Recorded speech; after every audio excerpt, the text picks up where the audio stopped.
Well, welcome back to the Yahowah blog. This is Dowd Song, Part 7, Part 2.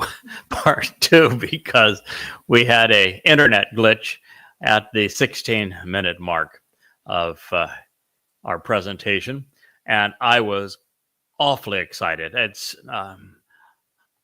you're recognizing that in what is the greatest song ever sung, a song where Yahweh himself, the creator God of the universe, wrote the lyrics. So it ought to be really good. And it is. It's a song where every word is an exclamation mark.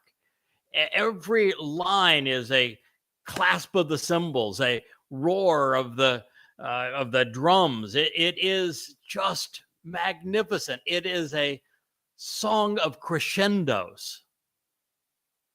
I cannot wait to hear Yahweh's booming voice sing this directly to his beloved Son, with us as the witnesses all gathered around, as it is tonight, a full moon shining down upon us. Tonight is actually a really interesting evening because the full moon will eclipse the planet Mars. It's going to travel right over between us and Mars.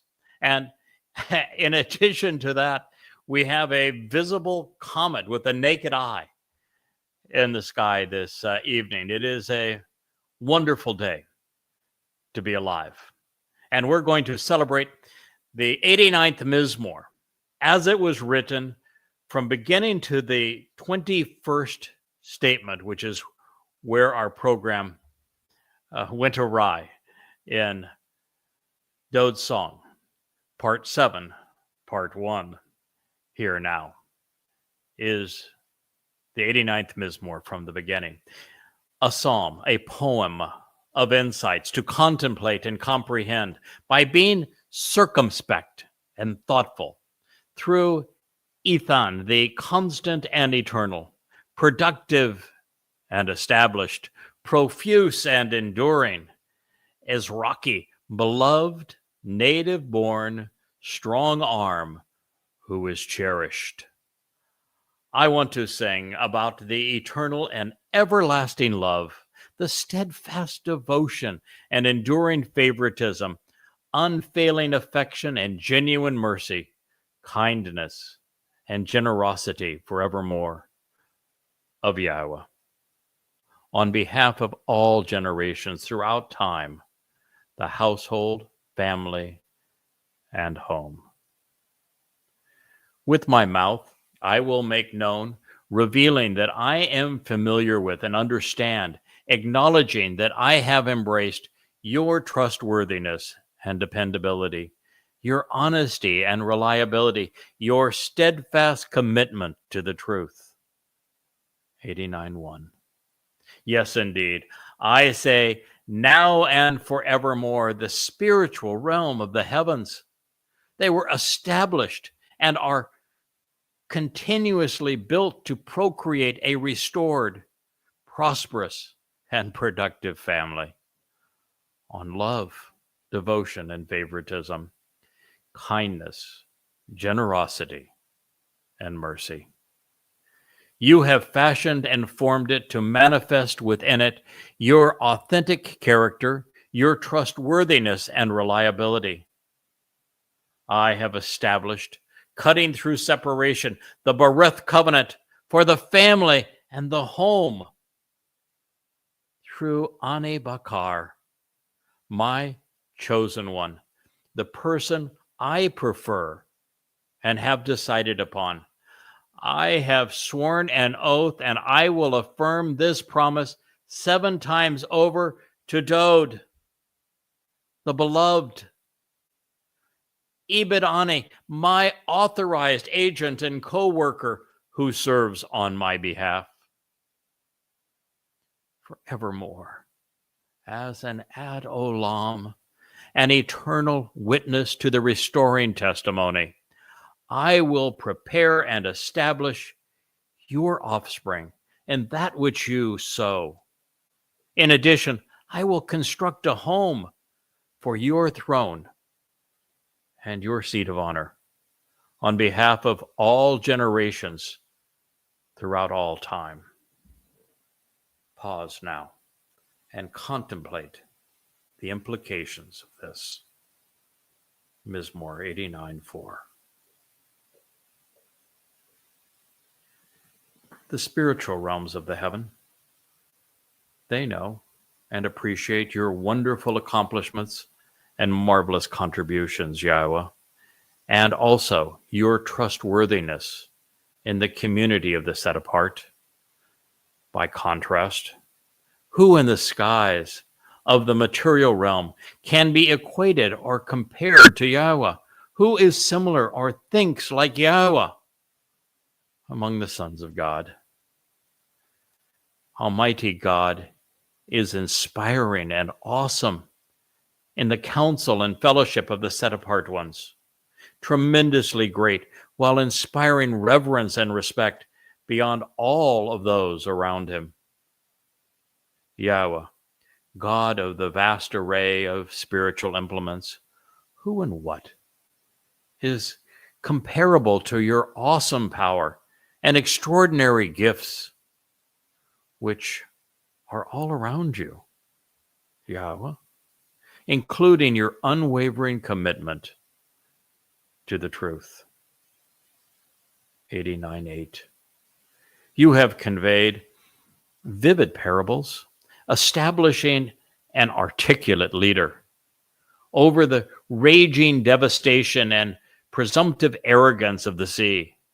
When its turbulent and surging waves rise up in deceit to craft delusions, you expose them and you stop them. You humbled and crushed, rejecting and defeating that which is comparable to the reprehensible and deadly nature of the pretentious pride and stormy arrogance of the boisterous afflicter and his false god. With your empowered and fortified Zeroah, protective shepherd, sacrificial lamb, and one cultivating the harvest. You isolate and separate your adversaries. The spiritual realm of the heavens is yours, the material realm of the world, and all that is, and it is also yours. You laid the foundation for them, and you created them. The north, the place where the treasure is taken and hidden, and the south, the right side, you have created them. Tabor, the broken and scattered, and Chermon, the banned and exterminated. Shout out for joy in your name. Beside you and on your behalf, the Zeroah, the protective shepherd, the sacrificial lamb, and the one cultivating a productive harvest.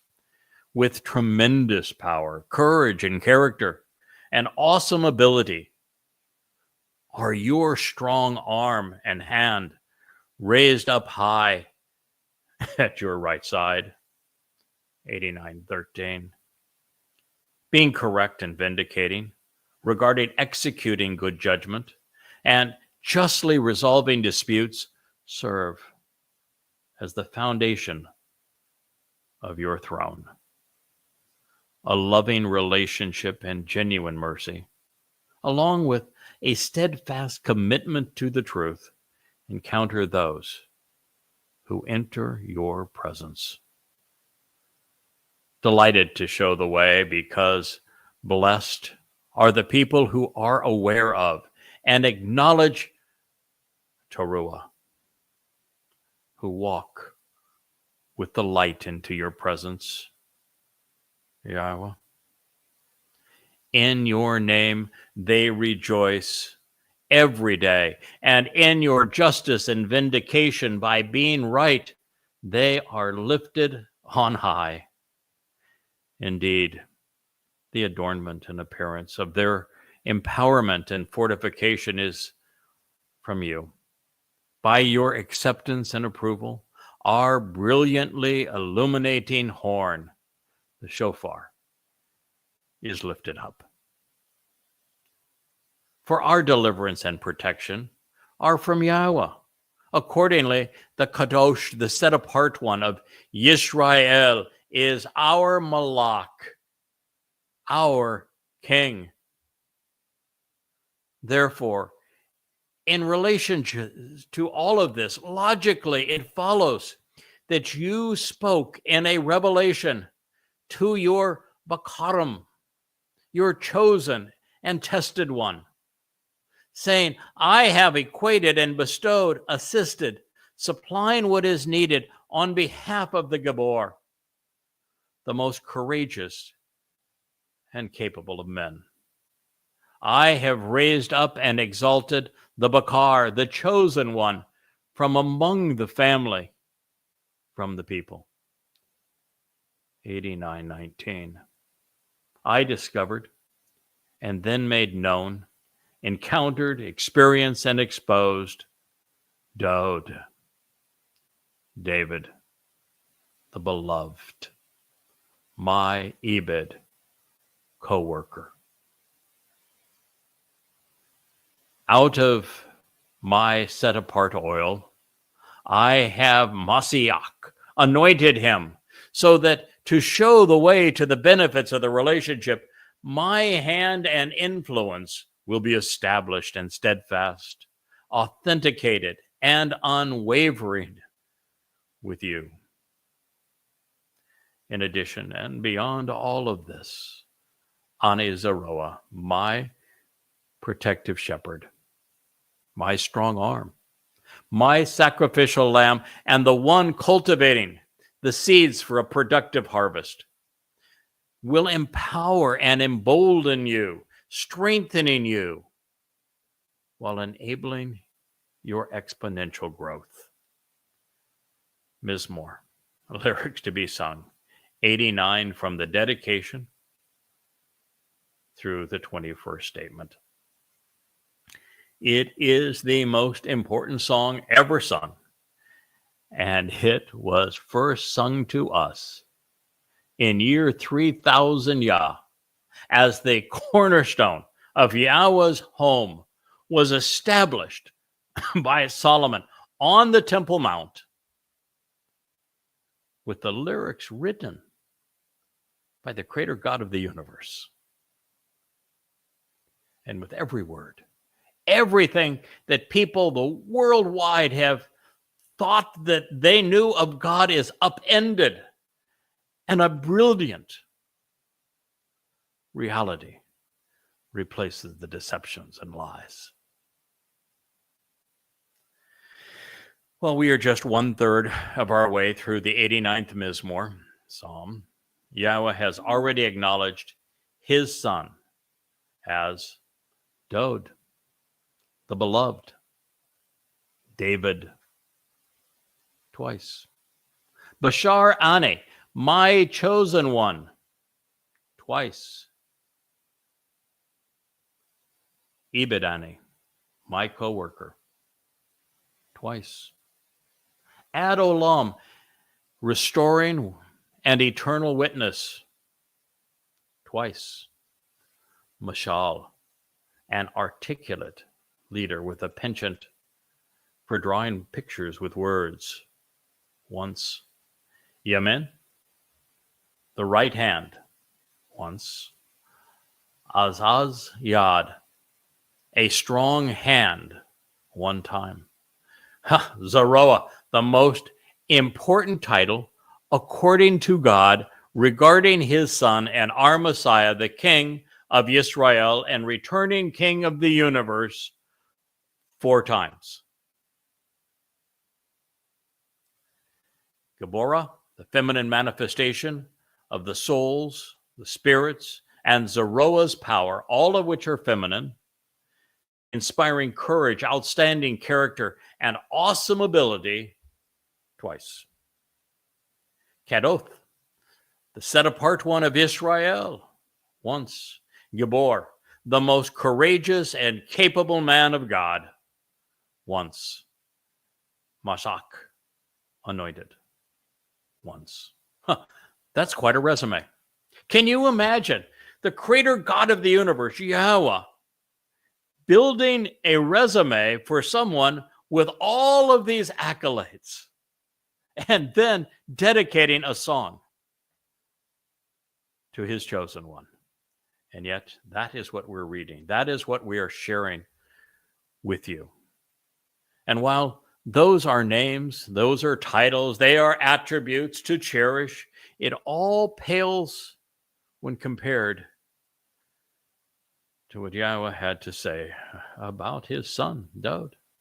He said, I have established, cutting through separation, the Bereth covenant for the family and home through Bashar, my chosen one, the person I prefer and have decided on. I've sworn an oath, and I will affirm this promise 7 times over to Dowd, the beloved, Ibedane, my authorized agent and co-worker who serves on my behalf.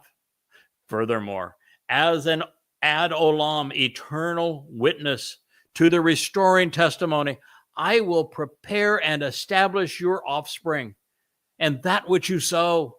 In addition, I will construct a home for your throne and seat of honor on behalf of all generations throughout time. Pause now and contemplate the implications. Beside you and on your behalf, the Zeroah, the protective shepherd and sacrificial lamb, with Geburah, tremendous power, inspiring courage, outstanding character, and awesome ability, will be your Azaz Yad, strong hand, raised on high at your right side. For our deliverance and protection are from Yahweh. Accordingly, the Kadosh, set apart one, of Yisrael is our Melech king. Therefore, in relation to this, it logically follows that you spoke in a revelation to your Bakarim, chosen and tested one, saying, I have equated and bestowed assistance, supplying what is needed on behalf of the Gabor, the most courageous and capable man. I have raised up and exalted the Bashar, chosen one from among the people and family. I discovered and then made known, encountered, experienced, and exposed Dowd, my Ebed co-worker, out of Shimon Kodeshane, my set-apart oil. I, Mashach, anointed him, so that to show the way to the benefits of the relationship, my hand and influence will be established and steadfast, authenticated, and unwavering with you. In addition, and beyond all of this, Ani Zeroah, my protective shepherd, strong arm, and sacrificial lamb, the one sowing the seeds for a productive harvest, will empower and embolden you, strengthening you while enabling your growth. Well, that's a pretty good start for a man that Paul, the founder of the Christian religion, said was dead and buried and thus replaced. And it's impressive for a fellow who rabbis prefer to denigrate rather than celebrate, but not here. We know Yahweh. We know his son. We know what they accomplished together, and we celebrate their every achievement because it is the essence of our life and yours if you want to live with them. As we press on, there is a slightly different order of things found in the Qumran parchments as opposed to the Masoretic text. Psalm 89:25 follows Mizmor 89:21. Further, his hand becomes my hand and my right side, and 4QPS in the scrolls found in the caves above Qumran and below Jerusalem. Dowd will stand at Yahweh's right side and is serving as God's right hand. As such, I will place my hand into the sea and my right side adjacent to flowing waters. as he has already disclosed, Yahweh's Yad hand is Dowd. Therefore, he will be placed over Goyim, Gentiles, represented in the text by the Yam Sea, the Ha-Nahar, place from which the waters flow at Yahweh's Yamin right side, well, isn't just Zion. It is what's going to happen on the Temple Mount, on Towrah. The Shabat of Saturday, September 24th, 2033, when after having cultivated the last ingathering of covenant family in Israel, I, as Yada, as the final Zeroah, will offer my life as the Adamah Parah. And as I do so, allowing the beast that is the corporeal manifestation of Satan to bludgeon me to death on the Temple Mount in front of all the world to see. And then Eliah serves as the master of ceremony up over the elevating and burnt offering of that mutilated Bashar carcass. He will set my body upon cedar timbers, throw in a toabah, just so that you have the opportunity to compare this to what Dowd suffered under Rome in this same place. And then Yahweh will unleash a torrent of water that will emerge from under the Temple Mount and will cascade off of it and cleanse the mortal remnant that remains of Israel, as he then ignites a mighty fire with flames leaping to the heavens, visible for all the world to see, purifying his people while incinerating all of those who came against them, washing them away, but preparing this mortal remnant of Israel for Yahweh's homecoming with his beloved son, Dowd. This is the sacrifice of the Adamah Parah, the bloodied red man of the earth, who has been productive and fruitful. And in this way, Yahweh on Towrah will prepare his people. And that is why there is a river of water that emerges at this time, in concert with the beaming light of the sun represented by Yahweh's presence and the upcoming presence of his son, Dowd. As he has already disclosed, Yahweh's Yad hand is Dowd. However, Dowd has a herald, and it is his herald sacrifice that makes it possible to cleanse this remaining remnant of Israel, so that in the manner of Numbers 19, on what's called the sacrifice of the red heifer, it's an Adamah Parah, this bloodied man of the earth, who has been productive and fruitful. It will prepare the adulterous woman of Numbers 5, so that she is prepared to be betrothed to her king, the return of Dowd. This is the story that Yahweh is sharing with us. And it is why there is a place from which the waters will flow at Yahweh's right side. At this moment, after 3,480 years of silence, after having been told by the Israelites during the Exodus that they wanted God to go away and never speak to them again, Yahweh's booming voice and brilliant light will emerge over the Temple Mount during this sacrifice of the Adamah Parah to prepare his people.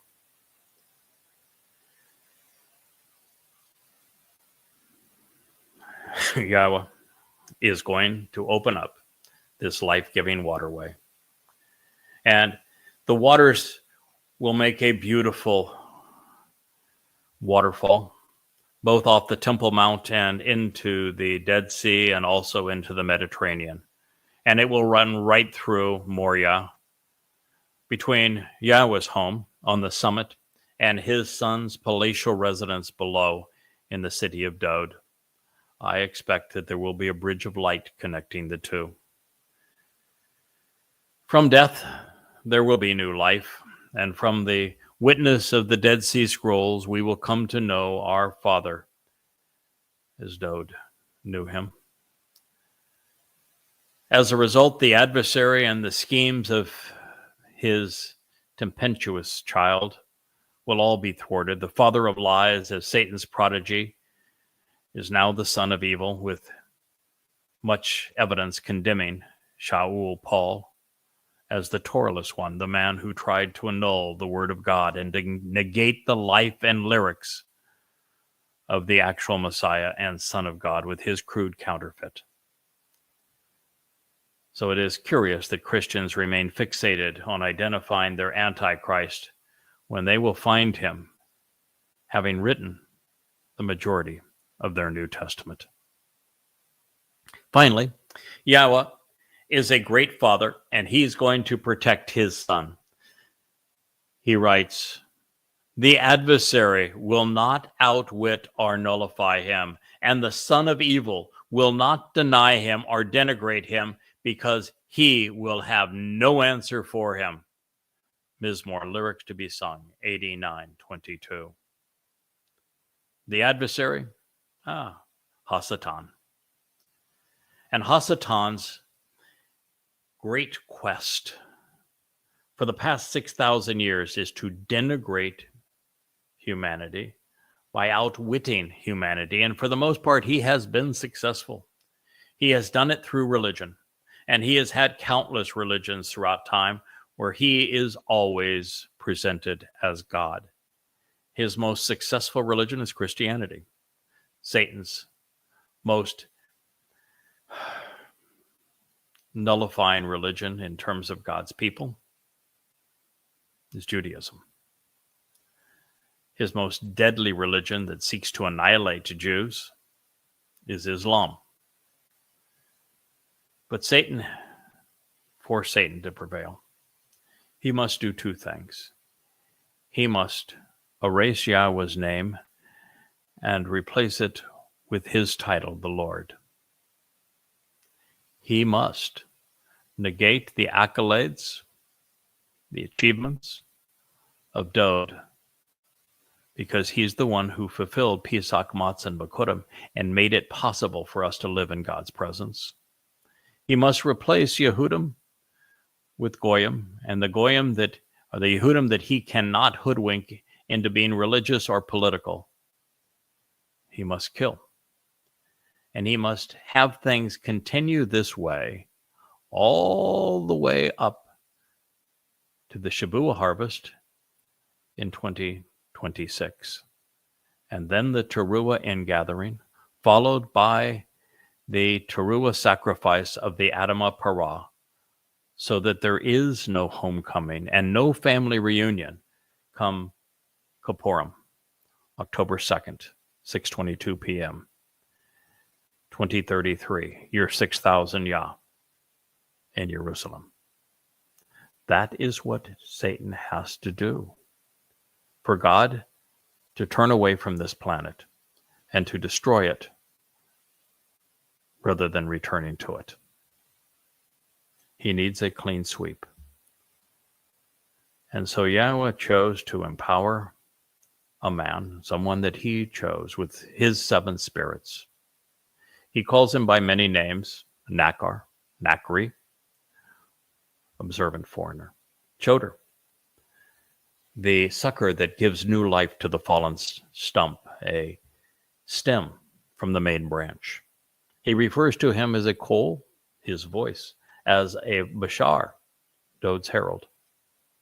He calls him an Ed, restoring witness. He is the third and final Zeroah, the one cultivating the seeds of the harvest, a Malak, a messenger. He is God's answer to this problem. Someone that Yahweh is choosing to convey the truth so that his name is reintroduced to his people, so that the Messiah and Son of God is known by his people, so that the timing, meaning, and purpose of all 7 Mikre are known by his people, and so that there is a marvelous harvest on Shabuah, a tremendous ingathering on Towrah, and a beneficial result as the Adam of Parah gives up his life to save Israel so that he can come home in a wonderful celebration of the restoration of the covenant with Israel. This is God's story.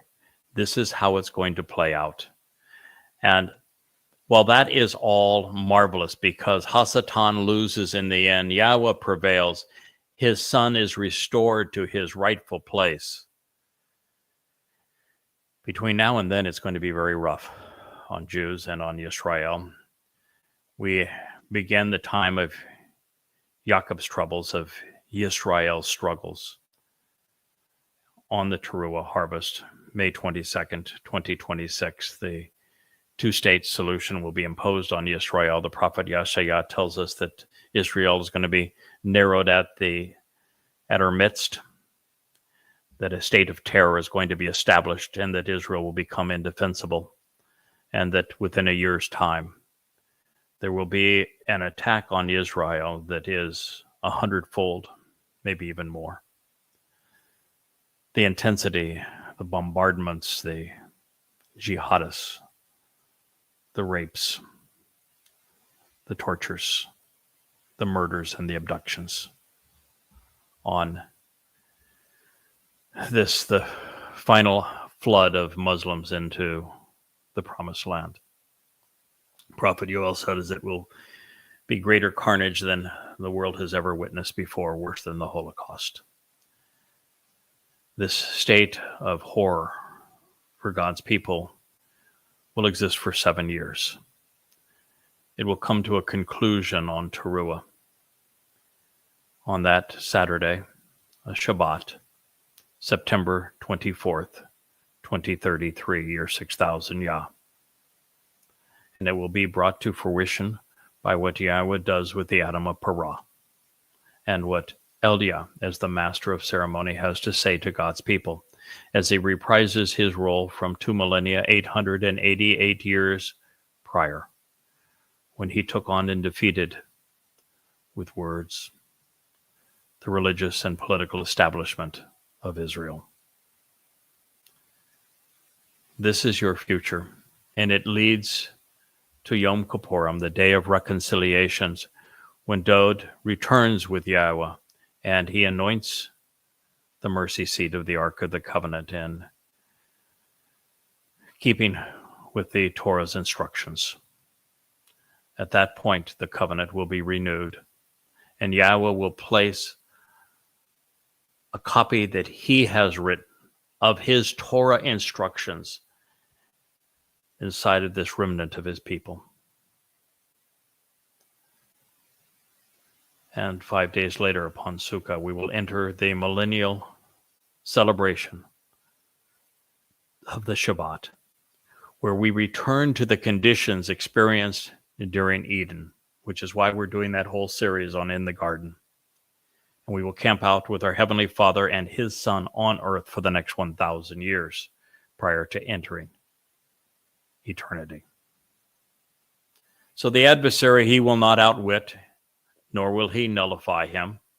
And the son of evil, who is Paul, whom Yahweh calls out by name as Shaul, as the plague of death, when 666 years prior to Shaul penning his first epistle, the first document that established the Christian religion, his letter to the Galatians, in 52 CE.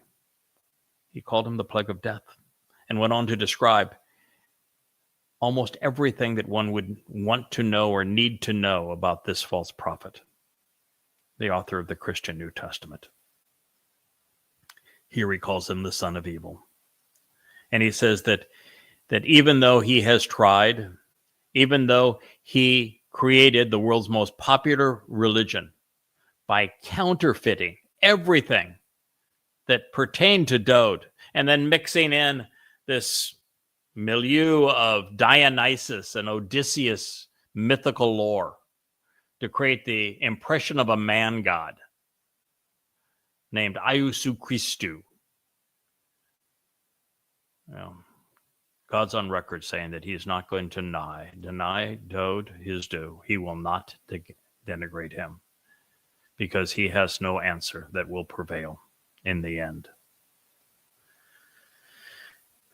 Shoah wasn't chosen in this statement by happenstance. Nor was a lot. Two of the prominent words in the last statement. Shoah is used in the third statement that Yahweh etched in stone to say that he would not forgive anyone who sought to nullify or negate the value of his name, which should make every Jew on the planet quake, because you and your people erased his name. He is not going to allow Satan to denigrate or silence Dowd either, nor the religion of Judaism. This is an important lesson because it means that God is as protective of his name and reputation as he is of his sons. An attack on one is an assault on the other. To degrade the son by failing to acknowledge what Dowd has sacrificed to save Israel, or to replace him with a mythical misnomer, a crude counterfeit, as in the case with Judaism and Christianity, with Iusu Christu, Jesus Christ in Christianity, and Bar Kokhba, the son of a star in Judaism, will garner the Father's wrath. As for Allah, it was used in Chabahuk 2:12 to reveal that Shaul Paul was the plague of death and that he would build an evil edifice. Therefore, Yahweh is tying each of these clues together for us so that we might understand Satan's need to degrade Yahweh's chosen to prevail. God does not want us fooled into denying or trivializing his Zeroah. While the adversary, as Hasatan, is singular, as is his prodigy, the son of evil, when working together as they did to conceive Christianity, they become, adversarial foes. Beyond this, to the best of my knowledge, there are only three prominent individuals who claim to speak for God while admitting that they were demon-possessed. The people's choice, King Saul. The wannabe apostle and false prophet, Shaul Paul, the author and inspiration for the Christian New Testament, and the self-proclaimed messenger of God, the dim-witted and perverted Muhammad. He admitted twice that he had been demon-possessed. However, since the plague of death was explicitly named Shaul in Habakkuk, it doesn't take a genius to ascertain which of these nefarious fellows earned the title Son of Evil. More to the point, Shaul's name will soon appear within this very Mizmor, eliminating any doubts as to the identity of the wicked child. And the reason that God focuses on this false prophet, on Paul, the author of the first 14 books written on the Christian New Testament, and the inspiration for at least 3 of the 4 Gospels, as well as the book of Acts, is because the lies of Christianity have done more to deceive people to the point that they believe that a myth, a crude counterfeit, was the Messiah and Son of God and Savior, when all of these accolades and achievements belong to Dowd. Christianity is the pile of garbage that was piled high on top of the truth, and Yahweh is not pleased. And he is disgusted that his people, rather than push it all away and simply cite the 89th Mizmor, the 22nd Mizmor, the 1st Mizmor, the 2nd Mizmor, the 88th, Yeshaya 53, Yeshaya 9, any of these statements, 2 Samuel 7, all of them tell the same story, that Dowd is the Son of God, that Dowd is the Messiah, that Dowd was the king of Israel and is returning to be king of the universe, and that he served as the Passover lamb to fulfill the first 3 Moed Mikra and provide the benefits of the covenant. All Jews had to do was to tell the truth, and Christianity wouldn't exist.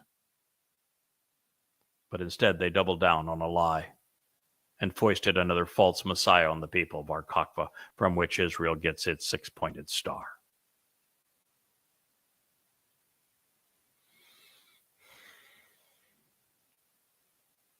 So we need to applaud, yeah.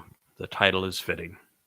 It's stupefying that no one has bothered to ask if Shaul Paul is so goddamn important as he claims, if he is the lone apostle to the Gentile world, why are all of the prophetic references to him decidedly negative? Why isn't there a single positive comment about the principal author of the Christian New Testament to be found anywhere in prophecy? If it is Shaul that we should be listening to, why is Dowd, the man whose status and testimony Paul sought to annul, featured in more prophecies than everyone else combined? If Paul is telling the truth and Dowd is lying, why is it that Paul consistently misquotes and contradicts God while Yahweh proclaims that Dowd is right? Why is it that Paul's false God, his Iousu Christou, is not mentioned in a single prophecy, and that Dowd's name appears 1,100 times? Do you think the creator God of the universe had a senior moment? Over 1,000 years of revealed prophecy, and he couldn't remember his son's name? Is that your answer if you're a Christian? Dum-ba-dum-dum? Your God that stupid? Or that inept that you think Jews killed him and you still leave him hanging on as a dead God on a stick? Are you that inept? Wake up. Why is this Dowd song an ode to Dowd rather than an lyrics to Shaul Paul? If Shaul Paul is so goddamn important and Dowd is not, why is Yahweh's name, or why is Shaul's name, I should say, synonymous with Sheol? They're spelled exactly the same way, and Sheol is hell. Why does it mean question him? Why is he a Benjamite son headed south to the sea of Gentiles and a wolf, if he is to be believed? Why does Dowd's name mean beloved? Why is Dowd the one from Yehudah, beloved of Yah? Why Shaul is from the most wayward of the tribes?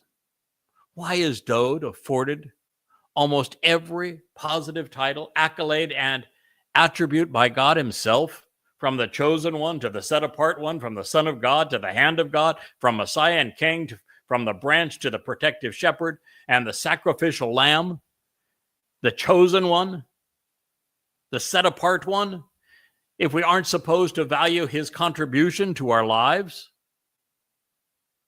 Why is Dowd accompanying Yahweh upon his return and then presented ruling the world if his life and testimony are to be discounted?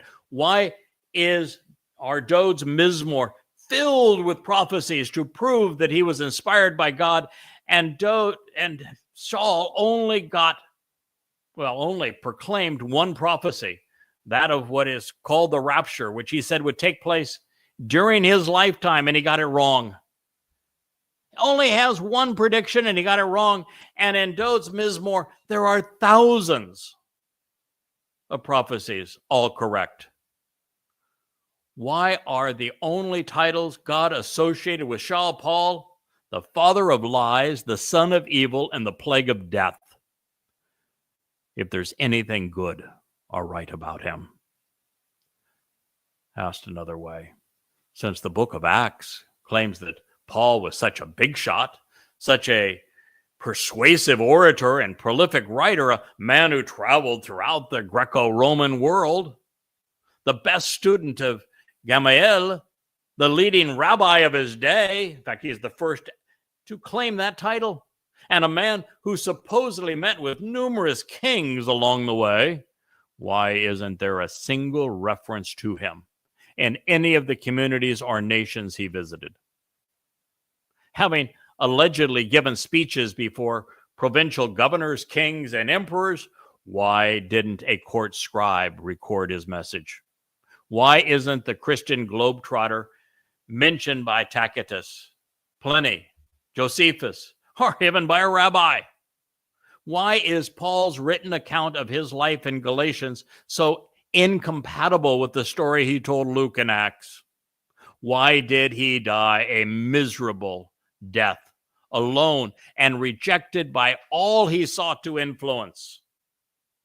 Why did those who listened to Paul and rejected him realize what Christians fail to realize today? Rest assured, before the conclusion of this presentation, we will expose Shaul Paul's irrational attempts, both spoken and written, to constrain and restrict the importance of Dowd, the beloved of Yahowah. I have written 5 volumes about this called Twistianity, and I would encourage you to go to goddamnreligion.org and read them. They will change your mind about everything you were told was true. You will know, as does God, why the plague of death must be vanquished. Rather than go on to the next statement in the 89th Mizmor, this is a wonderful place to conclude. Dowd's Song, Part 7, Part 2. As we say good night, as we are graced with a lovely full moon this evening, and we broadcast to you, live streaming from the U.S. Virgin Islands. May Yahweh bless you and keep you, and may you listen to him and embrace him by name and come to love and respect his Son, our Messiah and King. May Yahweh bless. I am Yada, the final Zeroah, and Craig Wynn, and this is the Yahowah blog.